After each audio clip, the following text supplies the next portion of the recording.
Every empire has a face, it shows the world, and a hand it keeps hidden in the dark. Most people spend their lives believing power lives where the cameras point. In presidents shaking hands, in generals moving troops, in billionaires posing on magazine covers. But every once in a while, history leaves behind a shadow. A figure whose fingerprints are everywhere, whose name is almost nowhere. A person who didn't rule nations, but financed the moments when nations decided who they would become. A banker so influential that remembering him too clearly becomes inconvenient. This is the story of the banker they don't want you to know about. Not because he was a monster, not because he was a hero, but because his existence exposes something deeply unsettling about how the modern world actually works. The big idea behind this story is simple and dangerous. Democracies rise and fall, believing they are steered by voters and leaders. But underneath that theater runs a quieter system, powered by credit, debt, liquidity, and fear. And sometimes, one individual understands that system so completely that history bends around their decisions without ever saying their name out loud. To find him, you have to return to a world on the edge. The late 19th and early 20th centuries were an age of extraordinary contradiction. Industry exploded. Cities rose overnight. Fortunes were made faster than laws could catch up. And beneath the optimism, there was panic. Financial panics.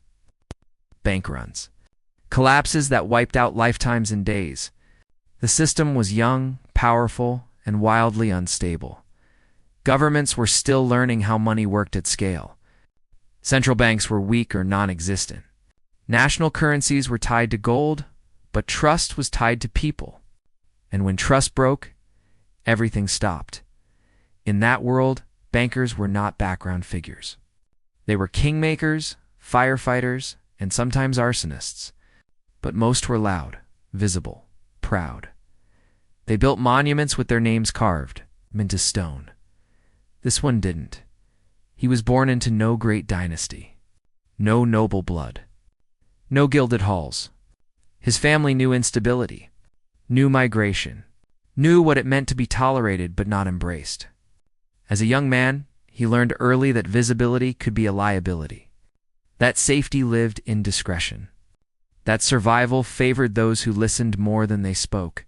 He entered finance not through ambition, but necessity. Back offices. Endless ledgers. Watching numbers move while people panicked, he noticed something others missed. Money didn't respond to morality. It responded to confidence. And confidence, he realized, could be manufactured. While others chased deals, he studied behavior. How fear spread. How optimism clustered. How crises followed patterns. He learned that markets were not machines. They were crowds. For years, he stayed invisible, useful, reliable, the man you called when something broke. He didn't want anyone to know it was broken. He developed a reputation that never reached newspapers, but traveled fast through private channels. If he was involved, the problem would be handled. The turning point came during a crisis so severe it threatened to tear the financial system apart. Banks were failing in waves. Depositors were panicking. Credit froze. The government hesitated, unsure of its authority, unsure of its tools.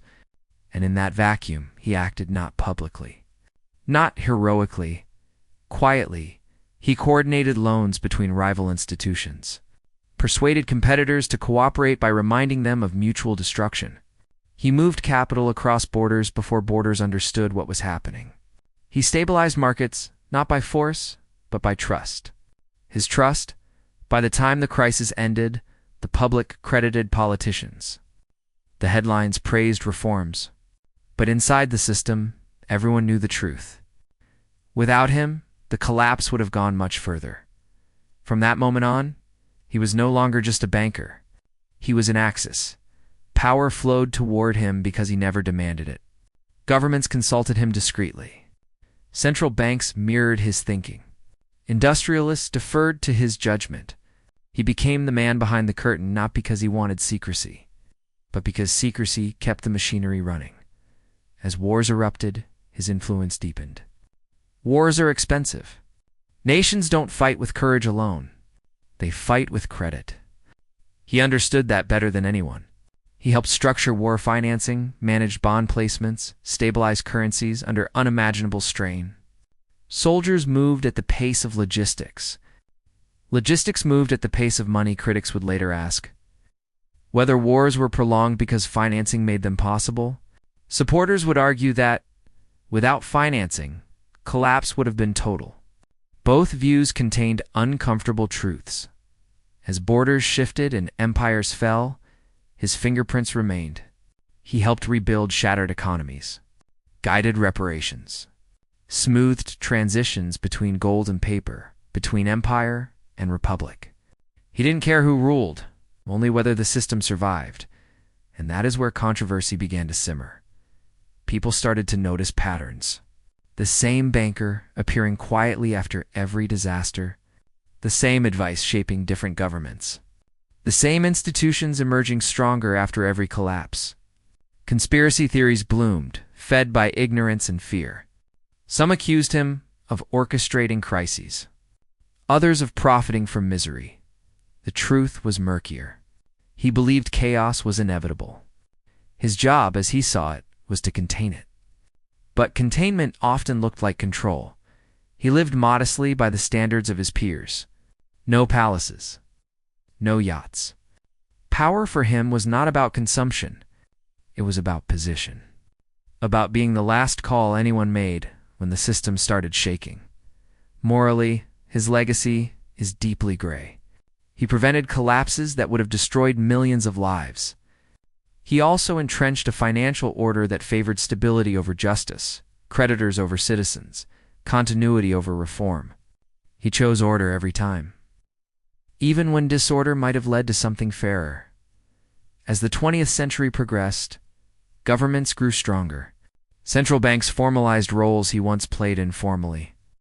Institutions learned to do publicly what he had done privately. Slowly, his influence waned, not because he failed, but because the system absorbed him, and then came the attacks. Not physical, but reputational. Simplified narratives. Villain myths. His name became a symbol rather than a person. Politicians invoked him when they needed an enemy. Activists reduced him to caricature. The complexity of his role was flattened into slogans. He retreated further into silence. Records became harder to trace. Decisions attributed to committees rather than individuals. History moved on, pretending it had outgrown him. But it hadn't. The structures he shaped still exist. Emergency liquidity. Backdoor coordination. The idea that in moments of existential risk, rules bend. The belief that some people must act beyond public consent to save the whole. Today, his name is rarely taught in schools. When it appears, it's either sanitized or demonized. Neither version is accurate, because acknowledging its true role forces a reckoning with an uncomfortable reality that democracy and finance do not always align, that transparency and stability are often in tension, that sometimes the world is held together not by ideals, but by people willing to operate in shadows. The banker they don't want you to know about isn't hidden because he was evil. He's hidden because he proves something we don't like to admit, that power